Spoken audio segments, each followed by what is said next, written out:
La decima parte 4. Nel Nuovo Testamento Gesù chiede ai proprietari di beni di venderli per darli ai poveri.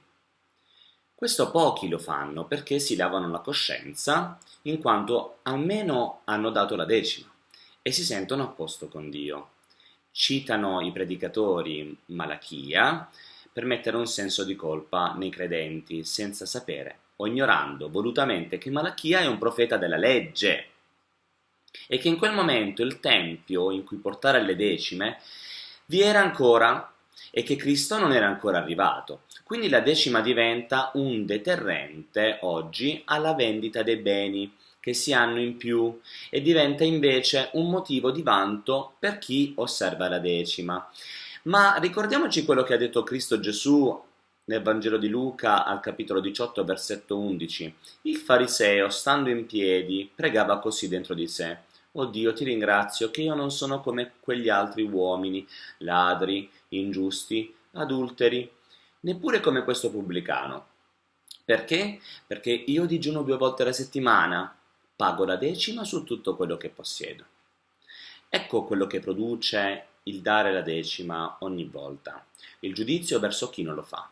E questo naturalmente non ti fa trovare approvato davanti a Dio e non ti fa vivere nella sua misericordia.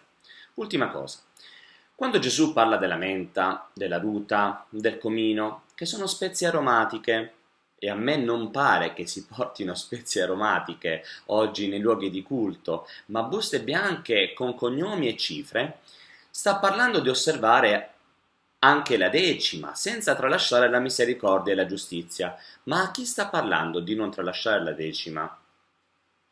Sta parlando ai farisei, non alla folla che lo seguiva. E questi farisei avrebbero potuto cessare queste cose per mezzo della fede in Cristo, ma dato che in Gesù non credevano, se avessero voluto davvero osservare la legge di Mosè, avrebbero dovuto perlomeno dare valore a ciò che era più importante, e non alla decima, cioè avrebbero dovuto valorizzare l'amore e la giustizia che insegna anche l'Antico Testamento, come anche la fede insegna l'Antico Testamento.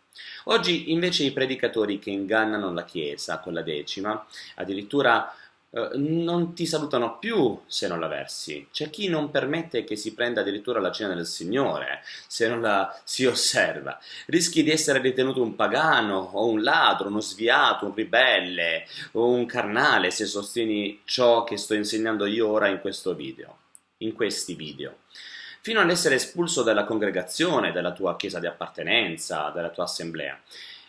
Io direi farisei, ipocriti e insensati.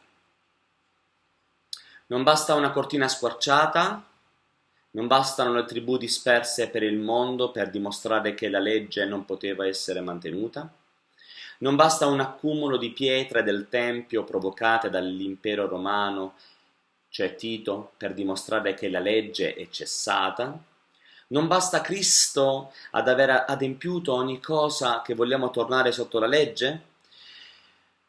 Tu, credente, non ti far mettere i piedi in testa da quelli che si dicono ministri di queste cose. L'apostasia è già all'opera. Non ti far dominare da uomini che si vogliono mettere su te, insegnandoti cose che tu non hai né il tempo, forse neanche la voglia di andarti a studiare. Il tuo pastore è Cristo. Non devi rendere conto a nessuno se non a Lui.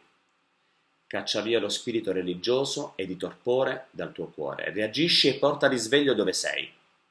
Romani capitolo 6 versetto 14 dice: «Infatti il peccato non avrà più potere su di voi, perché non siete sotto la legge, ma sotto la grazia».